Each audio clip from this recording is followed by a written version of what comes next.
represent things and beliefs. Is it possible that sound and color has vibration that would heal? It's facts, beliefs, processes, even physics. And it requires that you open the door, take a look, close it if you're not ready, and come back when you are, if ever. And here we sit with the house in the fog with many rooms. Now we want to tell you something. You've now discovered a stairway. And you start going up the stairway, and the name of the stairway is profound. It has many names, dear ones.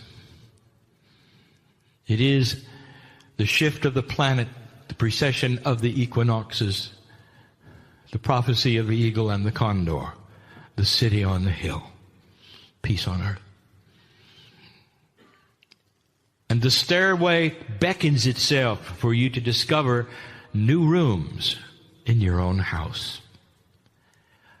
The second story literally is the next story to be told. And you walk up the stairs and you are presented now with more rooms, and they're not near as easy. They present now a puzzle that deals with your inner core, that which is you, not necessarily something you want to believe in or you're curious about, but something that you have to work with that will change you forever. And there they are. You can even see the names on the doors, and some of you won't want to open them. And others will be brave enough to say, I'll try now. Come back later when I understand it more. The first one is called purpose. Very difficult, very difficult. A concept. What is your purpose on the planet? Not 3D. I am talking about your soul on earth. Why so many lifetimes? Why at all? Why now? And some of you have it figured out and some of you don't. And many don't want to try. It's too complicated. You're afraid of too much responsibility. You 3Dize it. You want to box it in there. You'll say, I know what my purpose is to help humanity and write this book and do this and this and this. You missed it completely.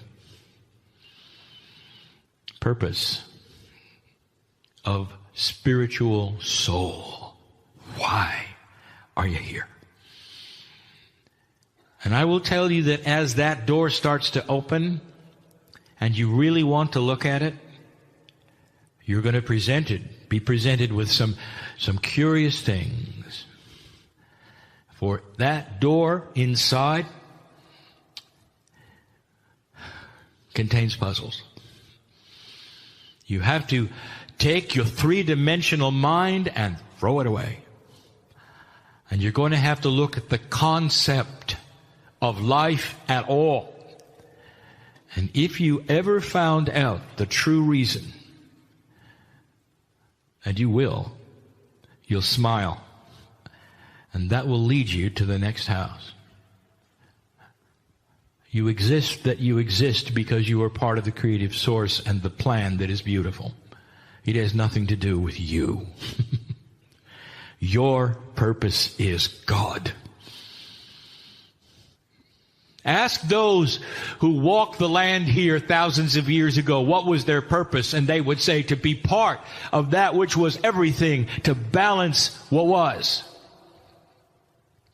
So much were they a part of it, they didn't even know how old they were. They weren't counting. It's time for you to stop counting and stop figuring it out. Because when you see real purpose, you'll know you are part of a very, very large plan of benevolence, of galactic purpose and love. It is universal. It's not about you, because you are a piece of everything. Can you decentralize? Or will it always be about the you that you walk around in the body that you have? This is the second story, dear ones. This is those who wish to become quantum. The second room is called self-balance. This is not obvious. But dear ones, if you accomplish the first one, and you have a far larger sense of why and who and purpose, you're going to start relaxing and realize that the things that take place and happen to you are fleeting. And that although you may mark them as significant, you may be frustrated by them, even fear. If you pass the first room, you'll also know that you will recover in whatever that means, because you are forever and you are self-balancing. Inside you is the master healer, the master psychologist, the channeler.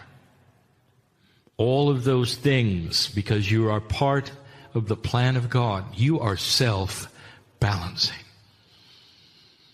If you are in the depths of despair, in the closet, a victim of all things in your mind, it's only a matter of time when that'll go away. The wise human will know that, and when they're in the depths of despair, will find something to keep them busy. Because time will take care of it, and you'll know it. Can you imagine? Can you imagine, no matter how you feel, no matter how angry or frustrated you are, if you knew there was the light coming, and all you had to do was wait, you would act differently instead of scrambling for solutions and survival. It's a different way of thinking, isn't it? A whole different concept. Room number 3. If you would get past the first 2 rooms, number 3 has a sign on it that says completeness. You are complete. How many of you keep waiting for what you're supposed to be doing? Don't raise your hand. There is a feeling of linearity within you. The clock is always ticking, and you want to know what you're going to do when you grow up. And this is very common, especially with old souls. Especially because you see at some level the power that you have. And you're never complete. You're never complete. When you go to bed at night and you think about who you are and where you are and what's going on, can you honestly say, I am that I am. I am complete with myself. If nothing ever happens past here, it's beautiful. Thank you, God. And I will tell you that most light workers don't think that way. What about the incomplete project that's going to make the difference, or where you're about to go, or the next level, or those kinds of things? It's a human bias of time and also of what we will call bias of hierarchy. You're always reaching to the next rung to be higher than you are today, with the idea that a higher vibration is going to make you better and those around you better, not realizing you're complete. You're complete. Now, you may do many things in linearity, but you're complete. God sees you as complete. Why can't you? There's a difference here. Very difficult, very subtle to understand when you say there's things that I must accomplish and do. Oh, how human of you. Not when you're spiritually whole and complete. And that should give you a feeling of relaxation. No matter what I'm going through, you'll say, I'm complete. I know the purpose is beyond this lifetime, even the next lifetime. I am eternal and I'm complete. I'll walk this planet and do what I must, but it's not going to bother me because I am complete.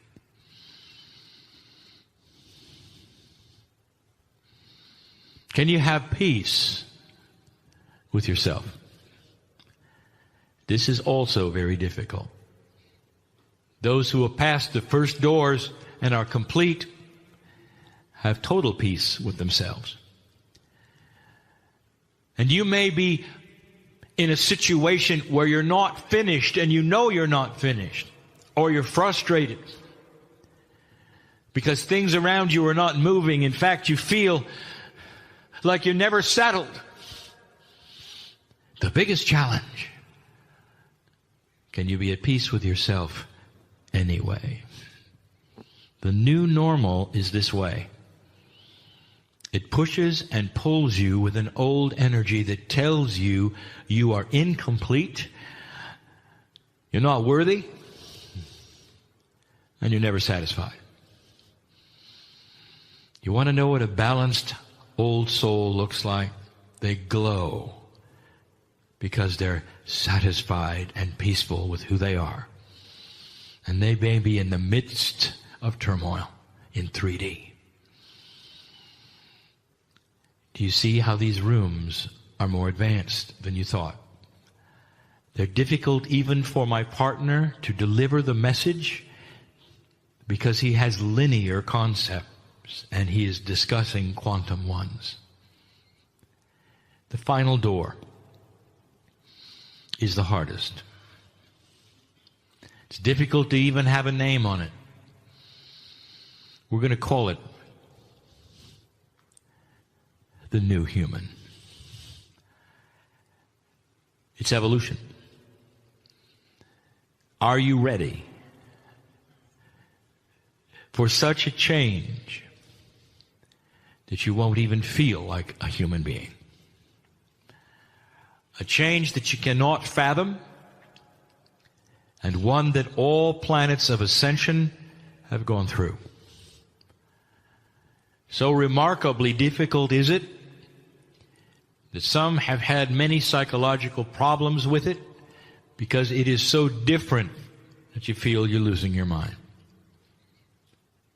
And yet it is sustainable through the love of God and with the help of holding the hand of the Creator.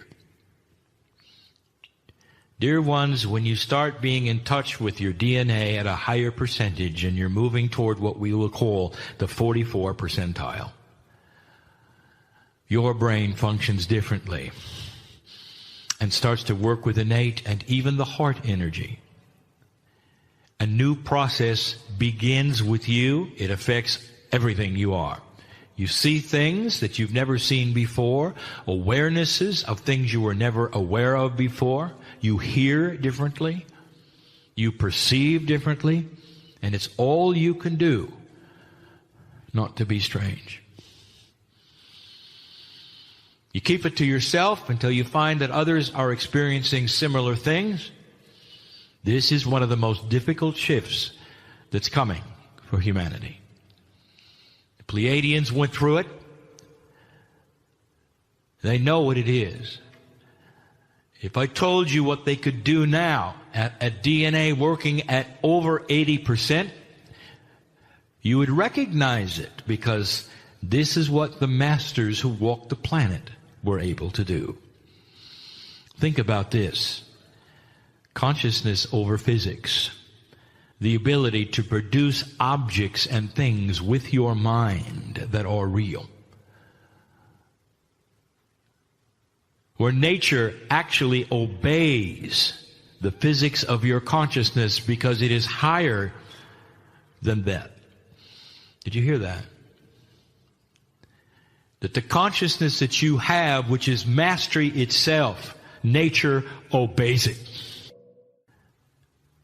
Are you ready for that? You say you are. No, you're not. Not yet. But it will begin slowly. And when it does, you're not going crazy, dear ones. You've just met yourself, the real self. Some of you will know what I'm talking about. Not too distant future. Now listen. All of you. Listen. Complete with yourself. Look in the mirror. I want you to imagine you don't look like that. Don't let the gender fool you. You're going to look eternal. The next time around, the next time around, the next time around. There's a lot to do. And you'll keep coming back and doing it and living longer and wiser as you do. And the mirror can never reflect the second story. This channel is a puzzle to many. But it had to be given on this land. The energy is correct for it. It's why some of you came. And you'll want to hear it again. Like all of the others, this channel is given in love and benevolence to those who have passed the marker. We've seen this before, and it is exciting. Be complete. Breathe. Relax. And know that all is well. And so it is. So it is. So it is.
Hi, everybody. I'm Lee Carroll. I am the original channel of Kryon.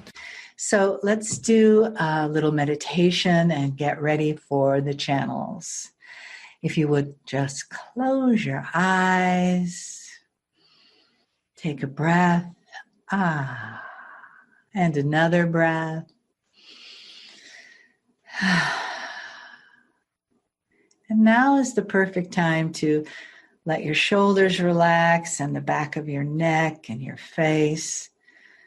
Breathing into your body, letting your lungs fill up and filling that area in your chest and your belly so that when you exhale, it is relaxing and you are clearing the decks.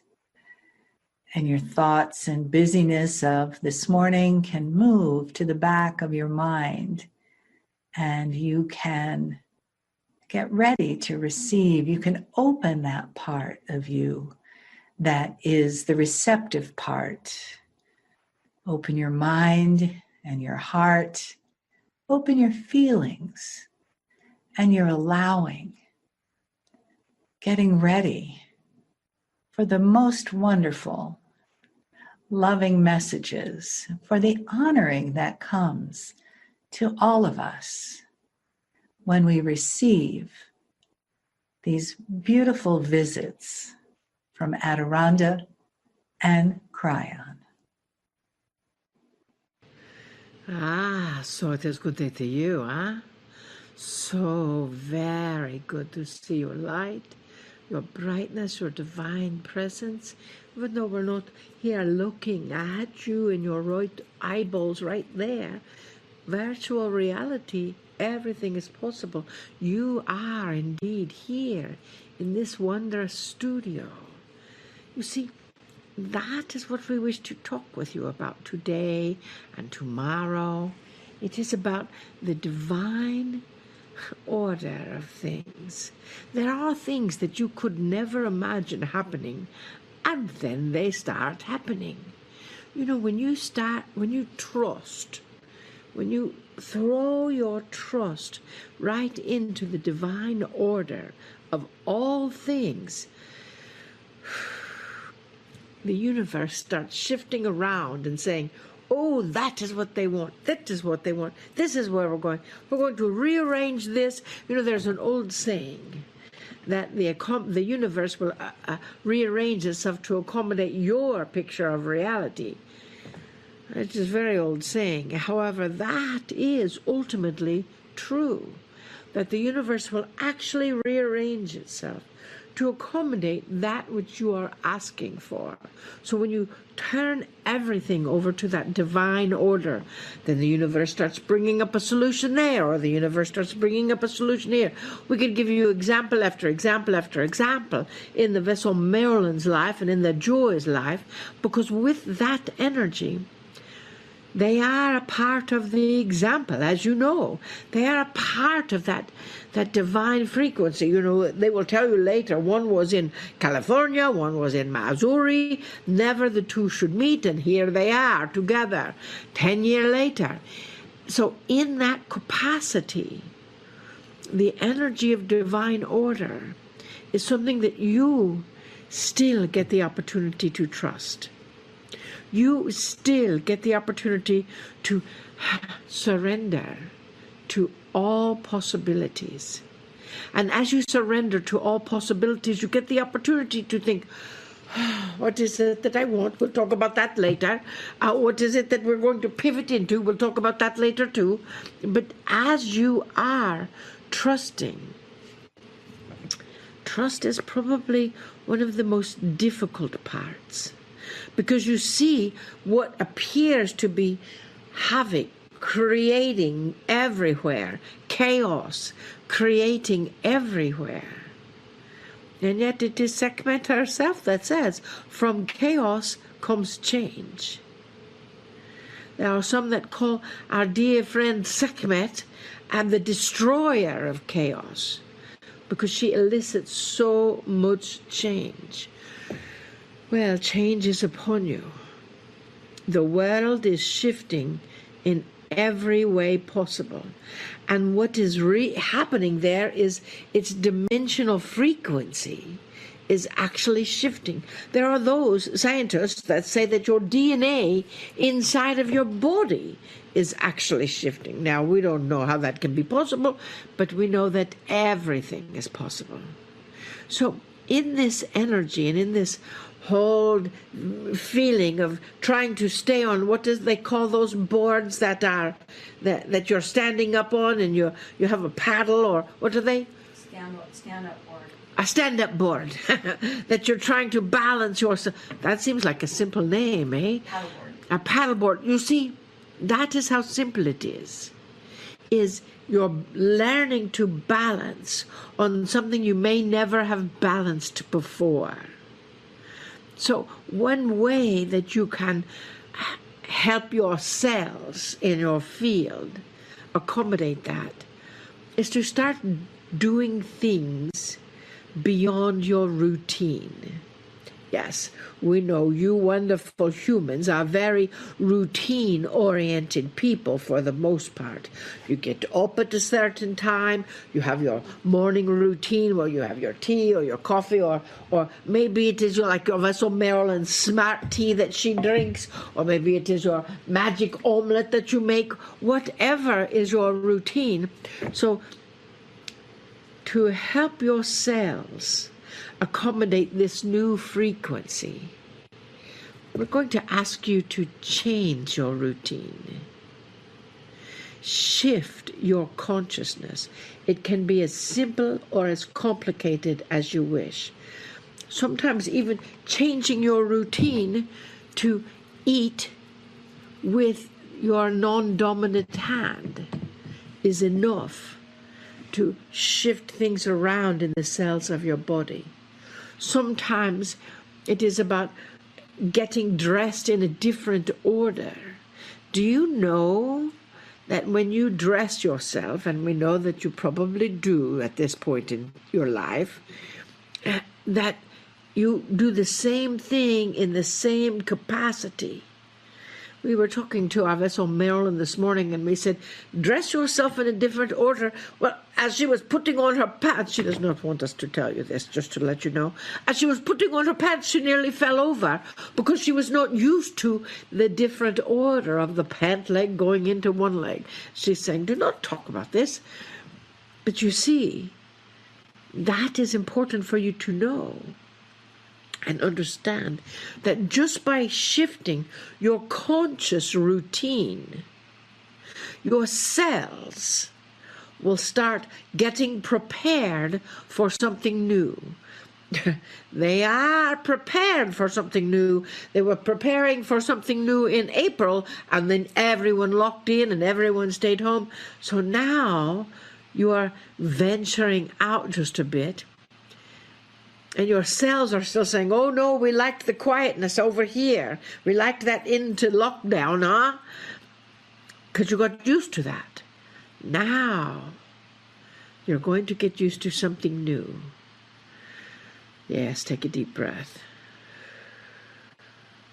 As you get used to this aspect that is the new normal, the new human, the new frequency,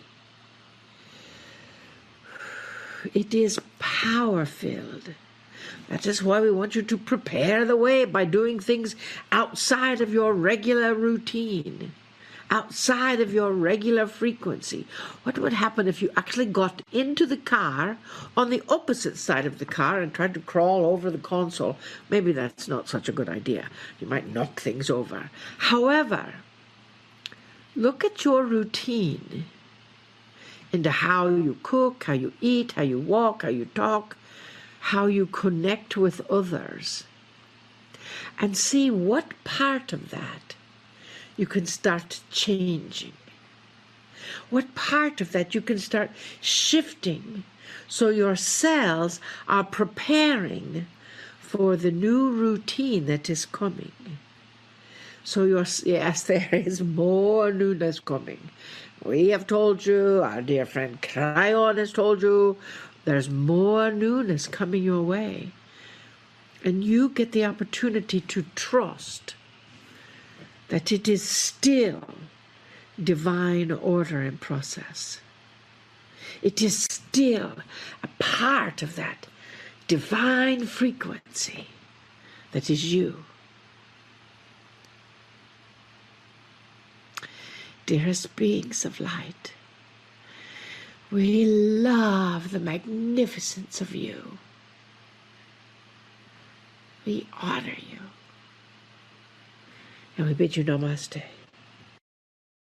Greetings, dear ones. I'm Kryon of Magnetic Service.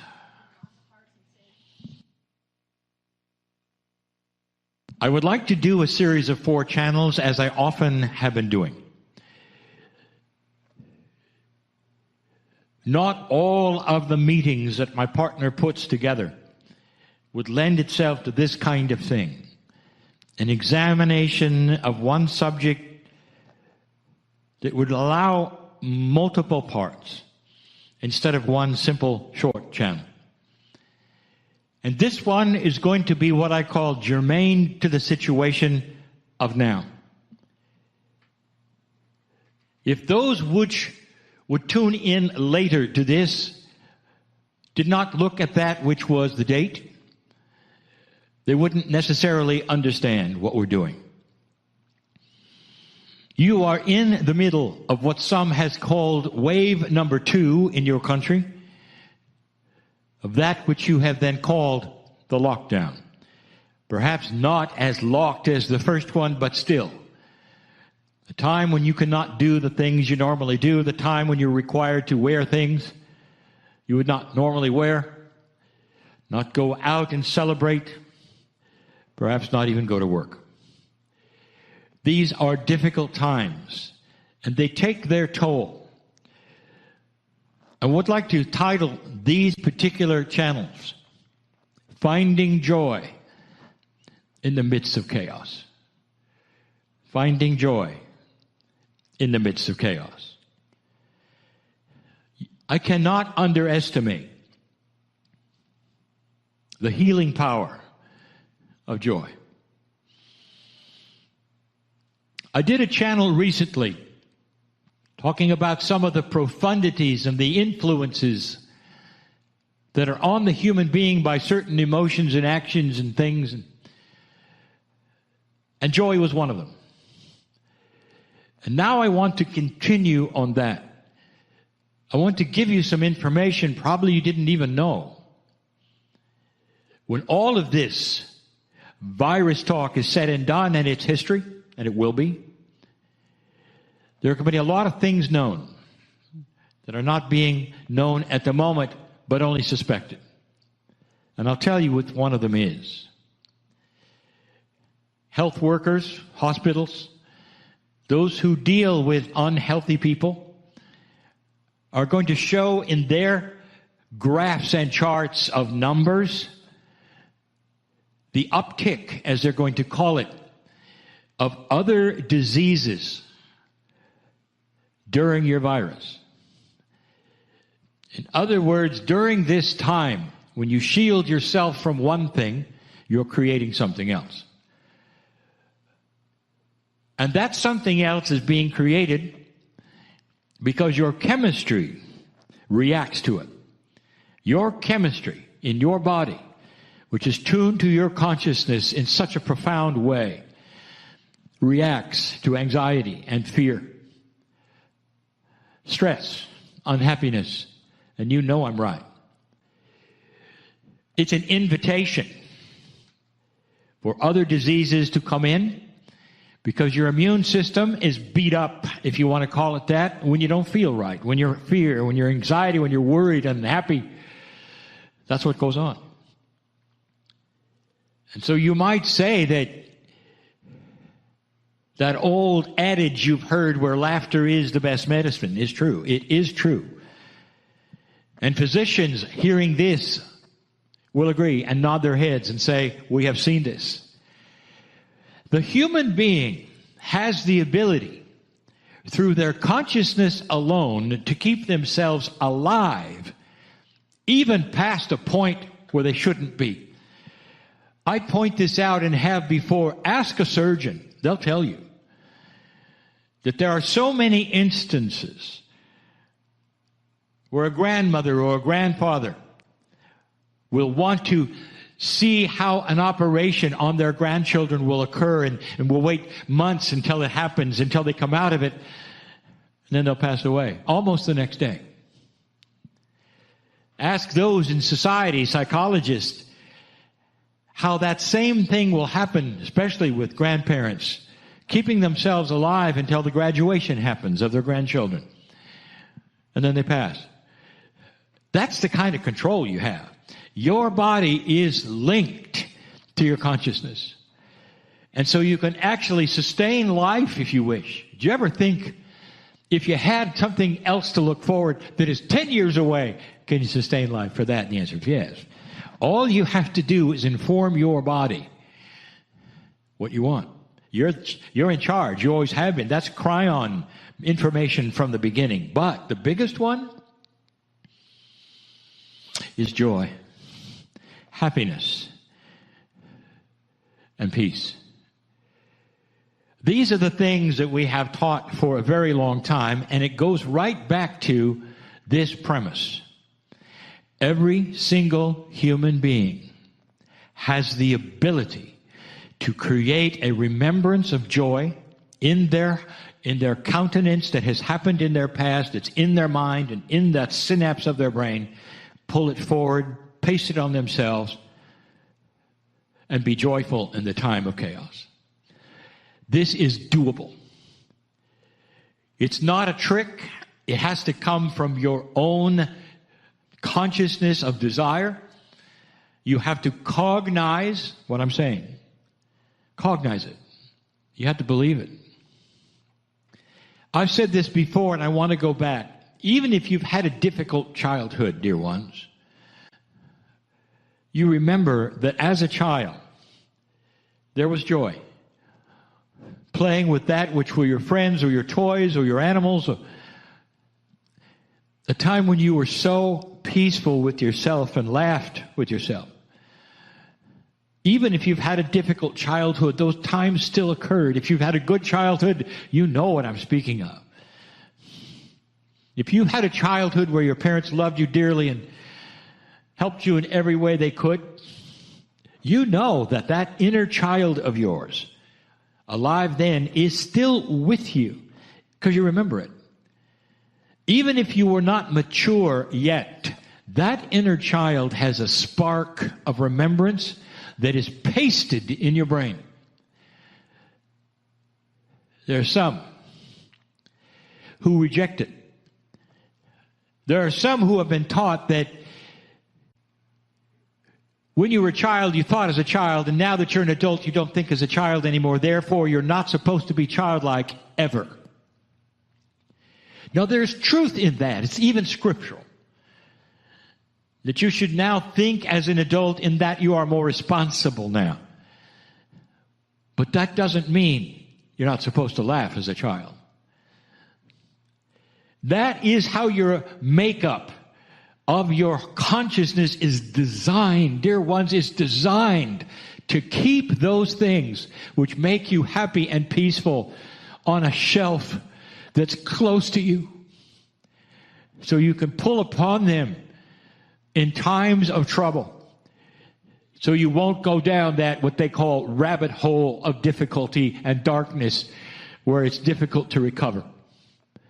I am talking to some who are in that hole, and I know it.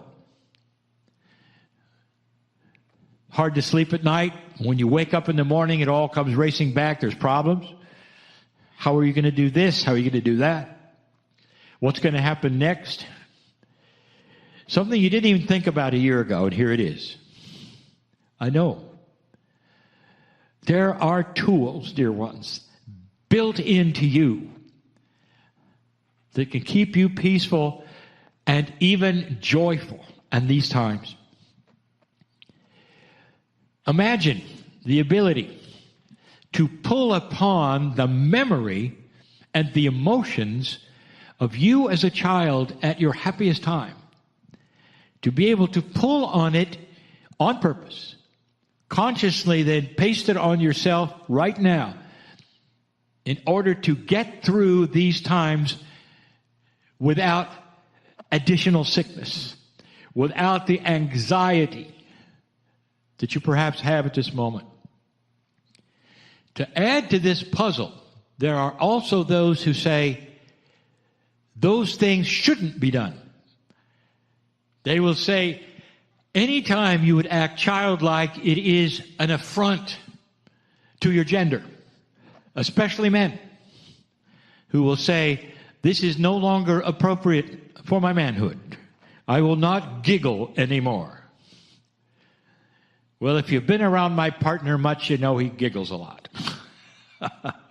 Because he finds things that are funny, even that in times of trouble, for himself. He designs that, he knows where to go, and he knows how to do it. And he also knows that it's his salvation of health. And that's what I want to tell you about, and that's what I want to teach. There are those who've disengaged themselves from their inner child to such a degree that if you ask them about it, they'll say, oh yeah, I took my inner child and I buried it in the backyard a long time ago. So it's not going to come out, it's dead. And for them it is, because they killed it. Now it's not to say that they cannot resurrect it, because truly it's always there. But in their consciousness, their truth, they've killed it. How about you? In all of these things that I'm speaking of, where are you in this department? When you wake up in the morning, how do you feel? Does the anxiety grip your heart as soon as you wake up and you worry all day? Well, if you do, I'll tell you, you're not alone, and that's why I'm giving this channel, dear ones. There's nothing wrong with that. It just doesn't need to be. You hear what I'm saying? So many of you right now listening to this, and those listening to this in the future, will relate to this in some way. I want to take these 4 channels and I want to talk about it in a loving way. I'll give you some very practical tools that are going to seem to be too simple or strange or crazy. And I'm going to do that in the next channel. I know you're going to be here because those listening to this will watch the entire program, and those who are listening to this later can find all of the channels in one place, as my partner has said, on his website, where he collects them, numbers them, makes sure that no one is left out. Dear ones, this is, I would say, the message of the day. I'm not going to be talking about profound things of the earth right now or the healing that is coming. I want to talk about the healing that's needed right now. So you stay healthy. So you can pull upon that joy that is there. And as I say, baked into your brain. It's there because you experienced it. You can't delete it. Even though you say you can and you want to, you can't. It's there. And if you want to recapture it, you can. Joy is the great healer of the human being. Laughter is the great healer of the human being. Your chemistry changes, your persona changes, and even that which you consider your outlook of the future will change, because it changes how you think. Do you remember when you were a child, sitting on the floor, perhaps playing, and you didn't have anything to worry about at all? Nothing. The only thing that you had to worry about is how long you had to play. And your mom would come in and say, well, put away your toys. And you said, oh, that's the worst thing that could ever happen. Let's rekindle that time when there was nothing to worry about. I'll be back with some tools, more discussion. And so it is. So let's have a little meditation to welcome in the Kryon energy that's really already here. Do you feel it? It's beautiful. So how about a nice deep breath? Settling into your chair. And notice that you feel balanced, that you feel different than when you came. And perhaps that you can feel the love in the room and feel the love wash that comes through the room as the entourage of Kryon enters and surrounds us with that honoring of the human and of the human soul's journey in every life, but particularly this life, this evening, this time. Feel the spiritual arms around you that support you on your path, that is always there for you when you remember to take a breath, to go inside and find that place that Spirit lives as a spark of the divine that can be fanned into a flame.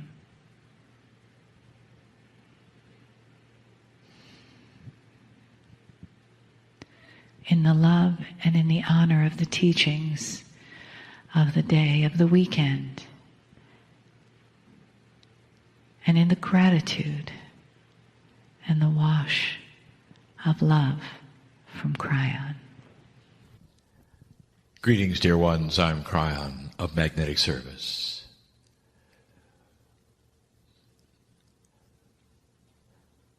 This was a day of learning. The presentation given today by my partner and his teaching partner was more than information. There is an overall concept in this workshop that is trying to be conveyed, and sometimes with success and sometimes without. And it's this: that there is a consciousness of Spirit in you, an overwhelming benevolence that wants to take you by the hand and lead you through life. There is no wall between us, not really. I speak to you now from the other side of the veil, in what you would call that from the creative source, in a strata of consciousness that speaks to humanity. And there are many of us who do this. This is the purpose of that strata of consciousness, to help humans discover humans and the divine in humans. It doesn't matter what you are trying today to understand. It doesn't really matter. The complexity. What really matters is that at the base of all of it, and the principle of all of it, is the fact that we are here, know who you are, know what you're doing, and there is a benevolent energy that wants to pull you toward us. Dear human being, you're not even in our dimensionality. You cannot see us as we see you. There is a test at hand and you know it. It's a test of energy. How far will you go? How far will you stretch out your hand to meet that which is intrinsic in you? You are piece of the benevolent creation of the earth. That's who you are. Disguised as a human being in corporeal form and not aware of your seeds, of even how you got here. That's who you are. And in that linear form, you ask all of the questions, and we've said this before. How? How many times? How often? What duration? How strong? These are all wonderful questions if we were linear. And we're not. Do you know the power of the spark of compassion and intent with you? Are you aware that God knows your mind? If you give pure intent to say, this is what I want, dear Spirit, I want this, I just don't know how. Do you know what that creates? Intuition in you on how. In other words, if you're confused on what to do next and how to do it and what the timing is to do it, and you're expressing that to a God who loves you and is standing by to help you, you're not hitting a wall that is uncaring. Does it seem like it?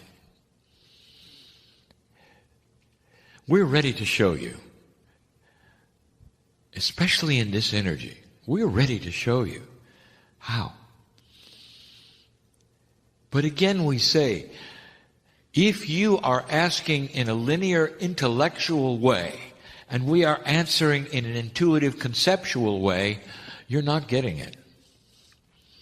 Because your antenna is linear. You're waiting for the list. You're waiting for that answer that is a linear, practical answer to a practical question. And we are saying to you instead, conceptual things. Wait. It's not time. Later. Maybe. Maybe not. We are trying to give you the concepts that will steer you into things that are even beyond what you're asking for, while your antenna is up waiting for a number of how many times. We are giving to you the concepts of love when you're asking for a duration time. I want you to relax, all of you, into the arms of God right now.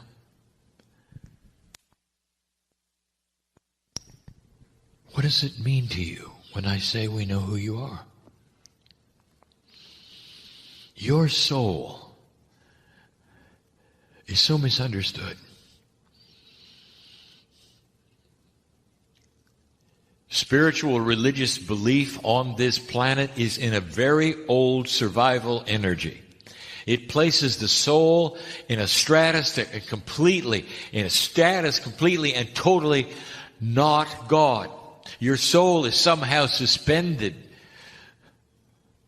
in a place that it's going to survive or not survive. It comes once and it's going to be punished or rewarded. What does that sound? Does that sound like the Creator, or does that sound like something that men created for you?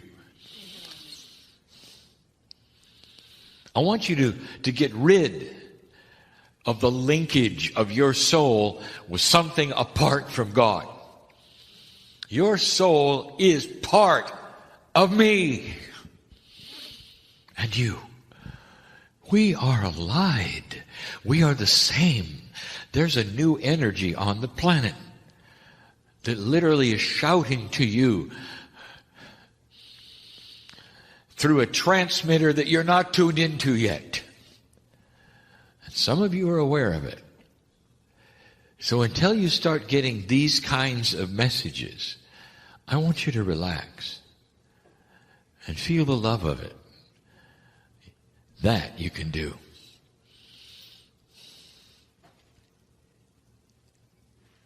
So much misunderstanding.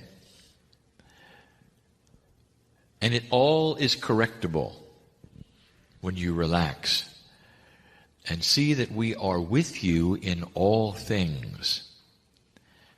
You don't have to yell. You don't have to repeat. You don't have to turn up any kinds of volumes of anything you do, whether it's frequencies amounts. We're here. We're next to you the whole time. When you meditate, we've been with you all day. You do understand that, don't you?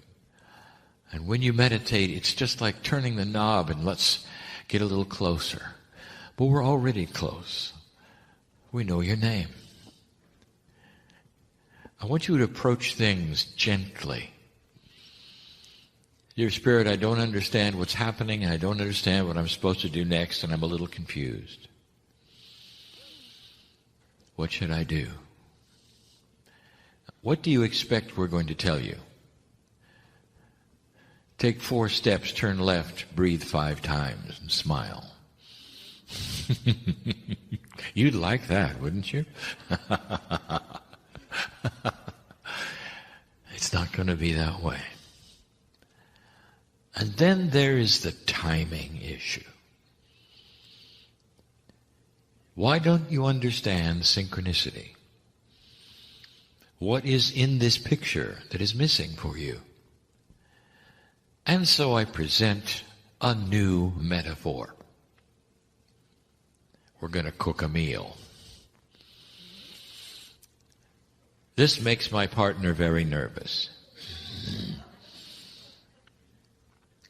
Just relax. Cooking a fine meal on this planet is an art. You enjoy food.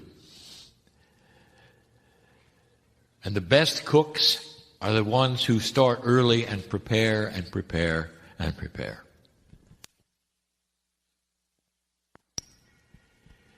And in a real kitchen, there are multiple cooks, but in this metaphor, there's only one. Perhaps you have cooked for a family, and there's just you. Perhaps you've wanted to prepare some meals which are exotic and perhaps a little different than in any kind of recipe. Perhaps you're one who makes up your own recipe. And you know what is involved. You start by compartmentalizing the ingredients, and some of you will actually put them in containers, getting ready for them to be compilated into that which is going to be cooked at the right time. You don't all mix them together. You may have a bowl of lettuce, a bowl of rice, there could be some vegetables here, and then there's the sauces and the ajouts. There are some that are going to be cooked in. There are some that are going to be placed on the meal as it's being cooked later at a certain temperature. And then after it's done, there'll be others that go on it. There'll be seasonings before, during, and after. And you will be putting them in various containers and bowls, and you're getting ready. You may be preparing the night before because there has to be certain things that perhaps would be soaked or marinated in certain ways. Maybe even pre-cooked in order for them to come to the final fruition of the meal when it all comes together in its beauty, its elegance, the aroma, lovely, ready for consumption, and a beautiful taste. Combined with certain kinds of sauces and certain kinds of then beverages that complement the meal. It's a feast. And you know what you're doing. Congratulations for that, cook. You really know what you're doing. Now I'm going to alter the metaphor. Stand by. Every ingredient in every bowl has a consciousness. And every single ingredient in every single bowl has no idea what you're doing. None. It doesn't even know the final meal. It's just an ingredient. But because it has consciousness, it may also have attitude. Not necessarily attitude that is negative, but surely inquisitive. You are the cook, and you are the creator, and you have put something in a bowl. The lettuce, for instance. It may even be first. It has to be chilled. It may be 24 hours before the meal is even prepared in a final manner. And it has to be chilled. And in the refrigerator it goes. Complaining. Why am I in the refrigerator? Look, I couldn't help but notice that there's some other things going on. What's going on? And why am I here in this refrigerator? And how long will it be before I meet the vegetables? Now, the vegetables are mad because they expected something to happen. And nothing's happening because the cook is over preparing something else. The sauce. The sauce has no idea about anything. It's just flat in the dark, seemingly, because it doesn't know why it's being whipped up and what's coming with it. And look at this funny seasoning. This is a metaphor of synchronicity. Dear ones, you're cooking a meal in your life,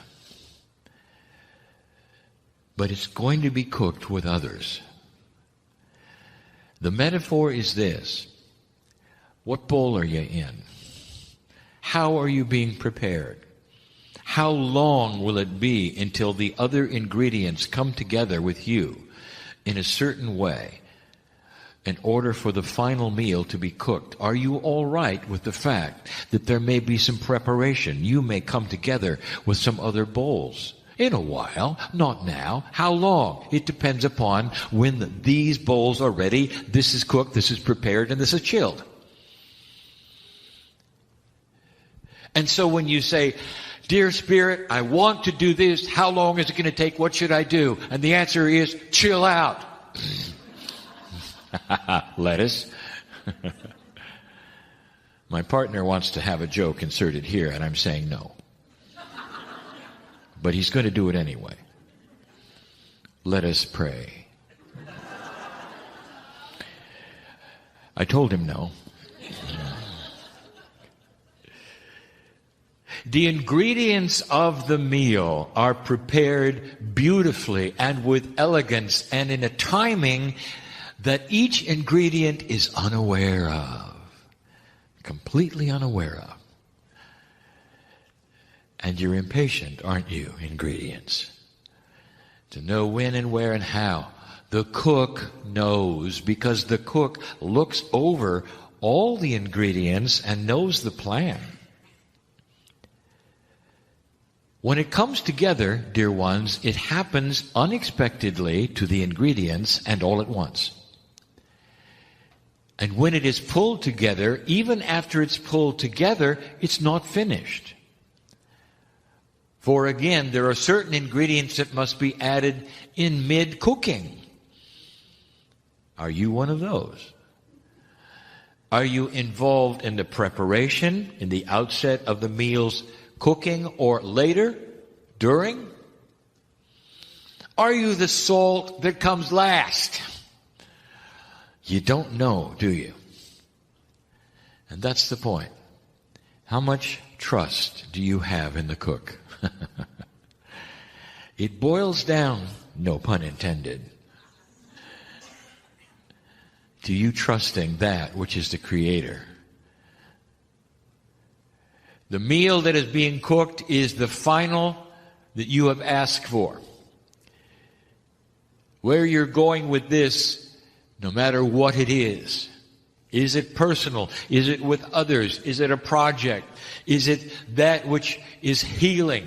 Is it that which is job? It's a meal that is being prepared with many ingredients. Do you understand that for you to have an answer, other human beings are involved? Do you understand that they have free choice? Now let's make this meal even more complicated. Every single ingredient not only has an attitude, but they can say no. Imagine what the cook now faces. The vegetables are backing out. You're going to have to get new vegetables. Now that's going to delay the meal just a little bit as the new vegetables come forward They are then prepared, and then everybody waits just a little longer. But the meal gets prepared anyway. You see, the cook is patient. Elegant it is. The system, beautiful it is. And misunderstood by almost all of you who are extremely impatient to be cooked. You get it. I know you do. Where are you in the scenario? How long has the meal been being prepared? Are you impatient yet? Do you want the finality now? Can you taste it, and yet it's not there? The cook knows your name, dear ones. The cook loves you, dear ones. And everything that we have is benevolent for you. What if you have been waiting so long because you're the lettuce? You've been chilled, you came out, something happened, and you were chilled again. And then suddenly, the cook finds that the ingredients really have come together in an unexpected way, and the meal finality has actually changed. It's going to be something else. Back in the refrigerator for you. Lettuce. And what happens finally is something you couldn't decide if you had a crystal ball that was linear and you could decide what was going to happen. It would be better than that. You see, the cook sees all the ingredients all the time. Nothing is too complex for the cook. But for you, are you willing to understand synchronicity? Seeing how it works requires patience and you to relax. We've asked for this before, even in things that would seem immediate, healing. Sometimes processes on the planet which require answers right away. You do your best, but it's simply part of a greater picture. Or through all of it, we want you to know we have never disengaged from you, ever, ever. You see, we know your name. Could it be any clearer that our hand is stretched to you? The meal is a good one. And so it is. Hi, everybody. Thanks for watching this. I wanted to tell you this is a little time sensitive. Come back into that place of soft awareness. Taking a breath in. Close your eyes. And perhaps with that sound current still vibrating inside you, you feel yourself as the relative of the blue whale, as the record keeper. Breathing softly and deeply into your heart. Thanking your ancient old soul, Akash, for the music, for the vibration, for the opportunity right here, right now, today, to dive more deeply into your own consciousness, into that beautiful place where there is oneness for you. Keeping that oneness inside your heart, hoping and waiting is not anything you have to do anymore. Being. Begin the being in this new beginning of 2020. As you give yourself this year, this opportunity for your beingness to come into a clear focus, a time of awareness when you honor who you are becoming, and all that is available for you. Greetings, dear ones. I'm Kryon of Magnetic Service. This is the first channeling of the year 2020. And I want to start it with something I've said many times. You sit here in this audience, perhaps you listen apart from this audience, and I want to repeat the premise of the channeling, of the reason my partner sits in this chair, and what it's all about. Because the information this year is pointed and profound more than normal.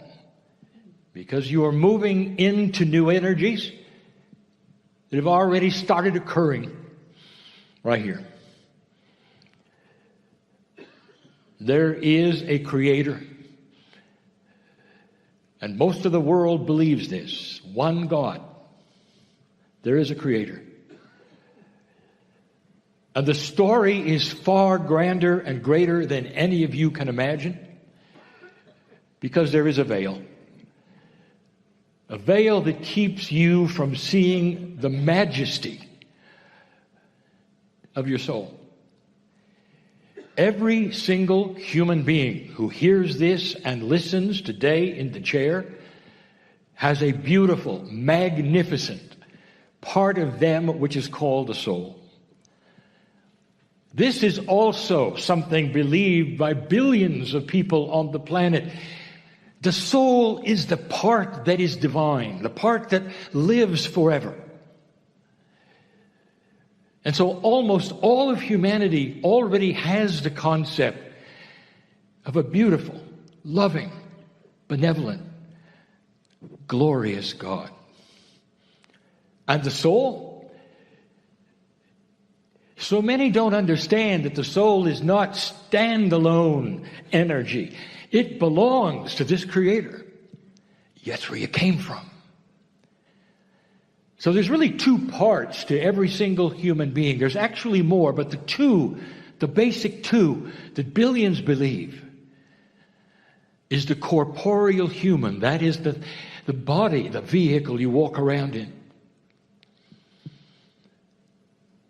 And the divine part, the soul. And up to now, in the energies of the years that humans have been on the planet, the soul is something not understood, not acknowledged, not really. You understand it's there, and you learn about it by the shamans and the teachers and the religions, but you don't really understand and work with it until now. If I could give you a principle of what is happening in the new energy that has never happened before, it is the merge of the soul and the corporeal. It has interesting attributes that some of you are experiencing. Number one, the soul knows everything. Therefore, some of you are starting to receive knowledge truly that is part of a knowingness that you realize you were never taught.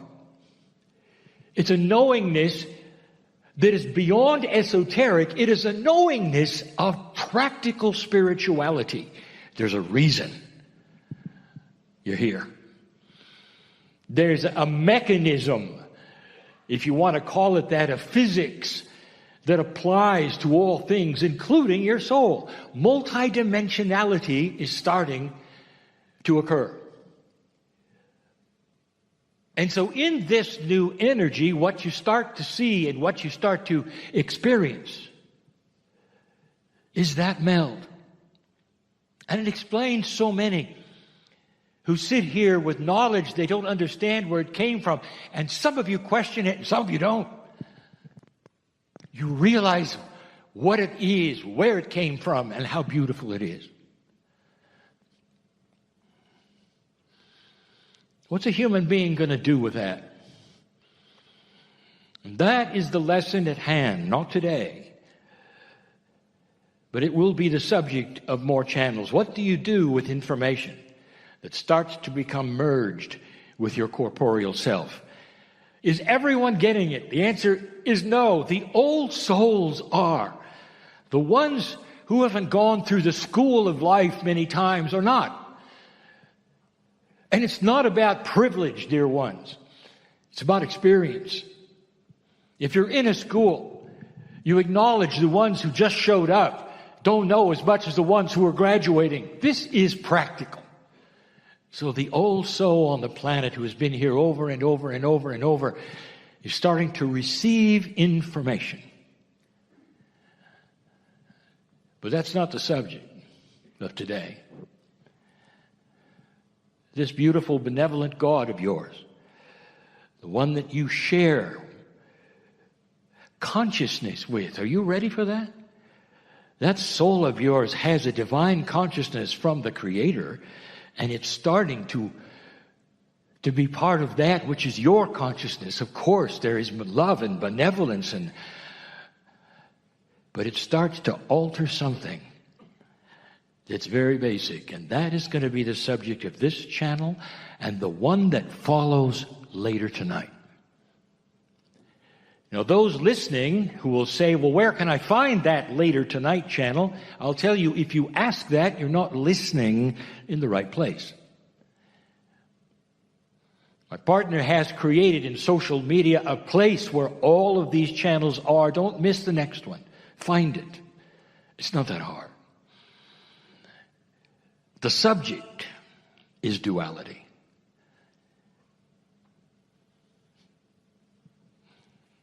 The number of the year should have given you a clue. It's a master number, dear ones.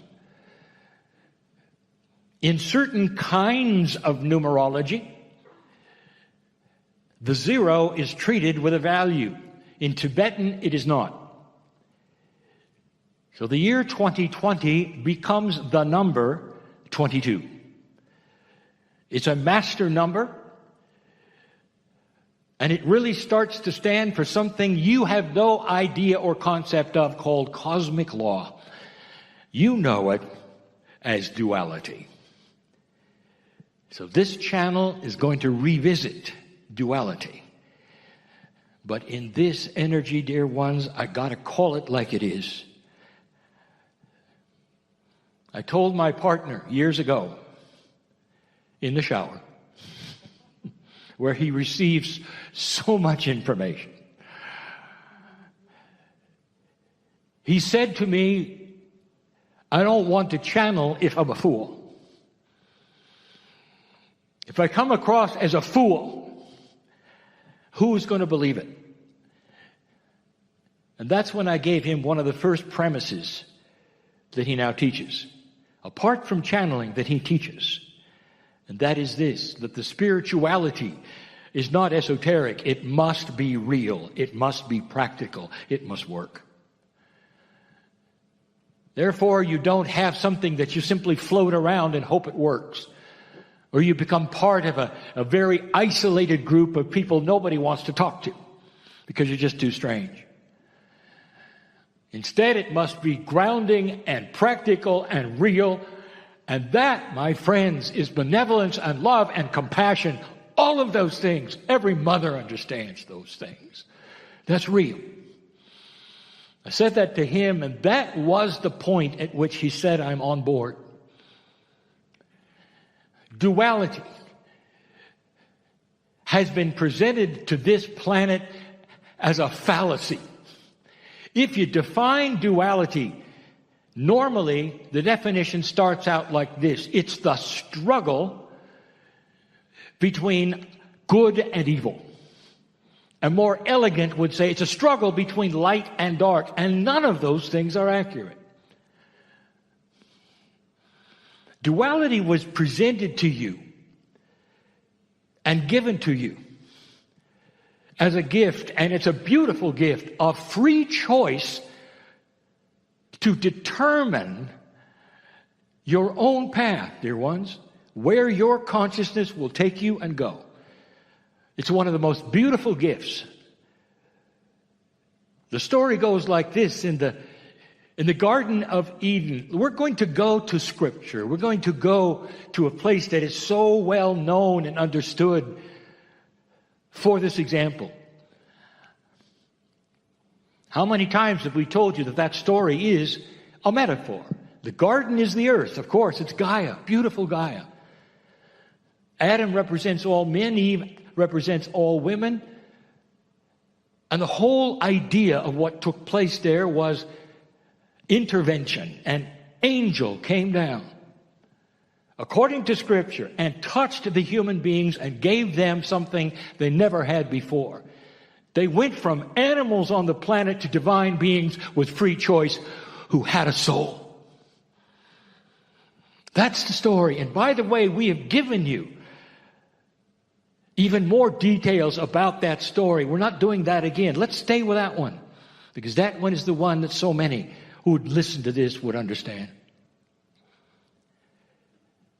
These things must be logical and practical and beautiful. Every one of you sit there as a beautiful creation by the most loving source that you can imagine.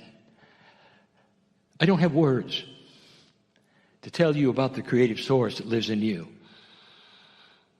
who always has their hand out. If you want to say, did you hear that was plural? Who always has their hand out. Spirit is not singular. It's an energy that is everywhere. The creative source is not a individual. It's not a male with a beard. It's loving. It's benevolent. It's gorgeous.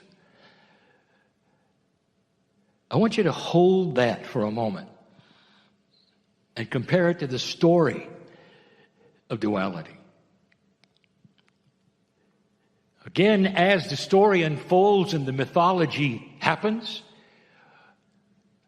you were given free choice in this garden on this earth, and right away, you made a bad choice. That's the story. Now that is believable. Let me give you an example. Mother, dad, you have some children in a room and they're just growing up, and you're giving the option of a salad or a chocolate bar. Now the children don't know any better. They've had no experience at all with either of these things. They don't understand the principles, the nutrition. They don't understand what's going to happen if they eat chocolate bars all their life. They don't understand any of these things. All they see is the chocolate bar is got to be better than the salad. And so they all go for the chocolate bar. You might say they made an error. They made a mistake. And at that point in time, they'll learn. Because sooner or later, they'll get sick on the chocolate and turn to the salad. And there's even been evidence that scientific research of children doing just that. But the premise is this: you don't know any better. And when you're given new things and new paradigms and given choices in those things, you don't always then go for the best choice simply because it sits there. The angels came down and gave humanity free choice to do whatever they wanted to, and all that was there was presented for them, the salads and the chocolate bars. And they made a mistake. What do you do with a child who makes that mistake? In that room are the children. Well, if you follow the mythology of spirituality, all of the children are now punished. Not only that, their ancestors are punished. Not only that, that chocolate decision is going to last thousands of years, and you're going to be tortured for it. That is the prevailing philosophy of the chocolate and the salad. Billions of people right now perceive God with a stick. God with a stick. Dear ones, that's not the God in you. The creative story has a mistake being made and you're punished forever for it. Does that sound practical, reasonable? Does it sound like what a divine God would do? Would you do it with your children? And how that then became the mythology of today's belief is understandable because of the energy that has prevailed until this time. There was nothing better, really. Old souls start to wake up. This channeling is not meant to make anyone wrong. It's meant to awaken an explosion to spiritual logic. That soul of yours is magnificent, and so are you. Don't let anyone tell you you were born dirty. That is mythology. And it's a mythology that makes no sense at all to a God that is beautiful, who created you in the image of love. All of you, created in her image, the image of love, not the image of punishment or torture.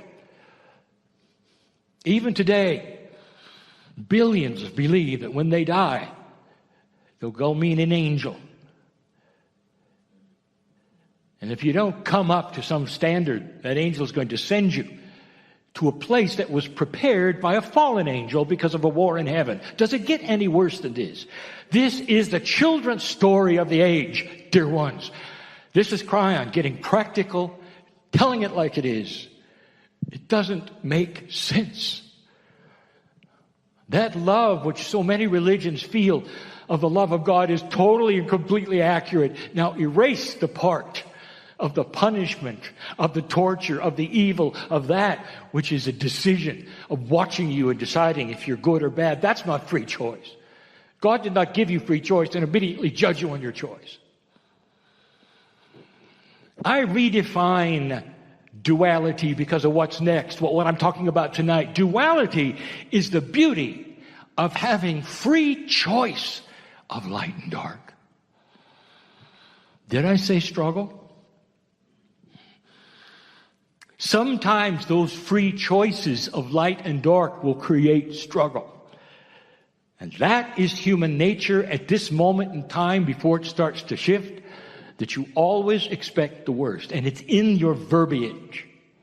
The struggle between light and dark is the old paradigm, the old words.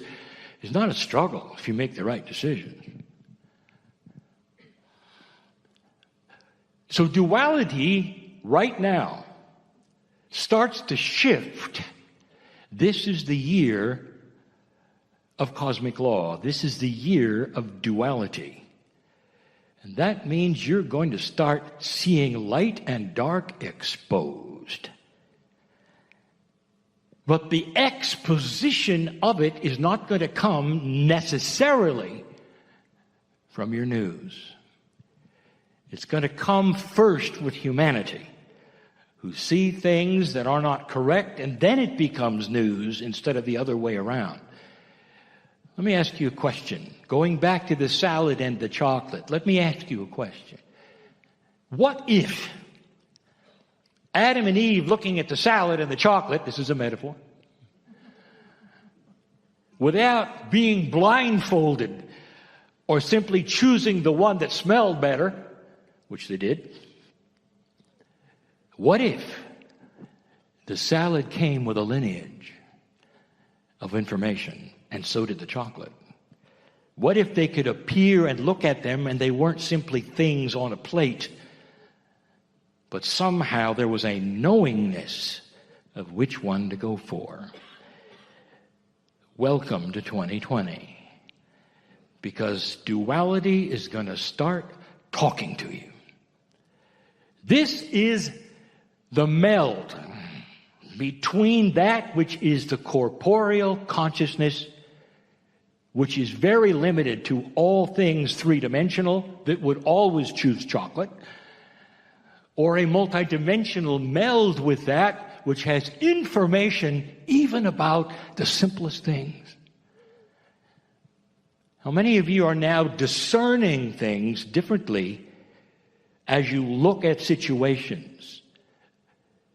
And you'll say, I'm not really aware of that. Oh, really? Why are you sitting here? You discern truth. And you know it when you hear it, don't you? Now that's in this meeting because it's an esoteric meeting. Now project that in the future to a situation where you have to choose a political candidate. In the future, not now. 10 years from now, whatever. Where instead of a choice based upon your party or what your parents told you, you can read them. As they talk to you, you can see what's under the hood. Imagine such a thing. Imagine knowing when a situation is true or false. Just around you. Just when you go into places. Having a sense of knowingness, of benevolence, as opposed to non-benevolence. To be able to have coherence instead of chaos and know the difference where you're steered to certain places. Then you don't have a blindfold on anymore. Then you're not a child anymore, selecting things that might smell better. Now you're informed. That is the new duality. Tonight I want to tell you where that's going to take you because, dear ones, the veil is being lifted. It's being lifted. In all walks of life, in all things, in all...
God with a stick, dear ones, is the human version.